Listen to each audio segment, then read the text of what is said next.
Hello, team. Welcome to the Market Minute. Today is October 18th, and I am back from Philadelphia, the MBA conference. Yesterday's Market Minute, I told you about what the conference was like. It was pretty bad. Yeah, definitely the attitudes are not there. This is it's really nice to be back again, back into the UMortgage environment, where it's about winning, gaining market share, and moving forward and getting more business. So obviously, we're gaining a lot of traction. The key thing I talked to everybody about at the MBA conference is from the first conference, again in May, to now, UMortgage is on the map. Our growth is on the map. So that's a big deal. Super proud of the team and the accomplishments of the growth within the company and the continued growth. We're going to see if we can double again next year and continue upward and onward. So starting at some red. It's red. That's what happens. We have red screens.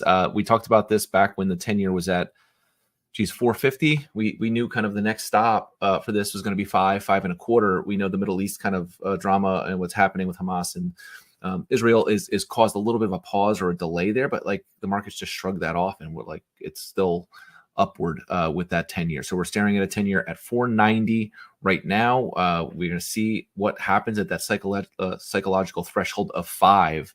We're going to see if there's any resistance there. If we get through that, then obviously we know 5.25 is kind of the next spot for them to take a look at. Pricing wise, I mean, we're going to be down anywhere from 35 to 45 basis points or so. We are still waiting for that next iteration of coupons. We're still waiting for those to come out, trade, have some liquidity to be able to price and mark these things and get that next portion of the stack on the rate sheet. So you're going to be premium deprived for the next, probably week or so, unless something changes in the markets. So just know that we're going to have to structure these loans and look for seller concessions. There's going to be discount points. That's what's going to happen until that next coupon stack opens up. I strongly recommend taking a look at the buy down programs. There's some super aggressive programs, whether they're lender paid or seller paid, and structuring your loans with those buy downs are going to be more attractive right now because we're going to be, cresting into the 8s and potentially that next coupon stack could even have a 9 handle on the top end of that rate stack. So we'll see what happens with that coupon. Like I said, we just need to get them out there, start trading, and get ability to mark to them. So we'll see that. Again, we're looking at that 10-year. I'm going to show this this chart here. It's been a climb up the last 5 days, and we know that obviously the climb up this last month in yield. So we're going to keep our eye on this. We're going to see today.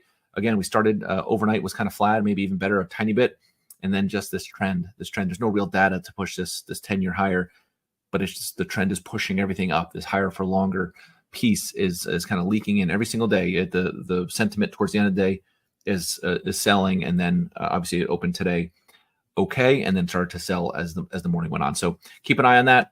If you guys have any questions on any programs or how to structure buy downs or do any of the programs that are out there within our lender partners, please reach out to the Capital Markets team. We are here to help anything that you guys need. So reach out. Thank you again, and we'll talk tomorrow.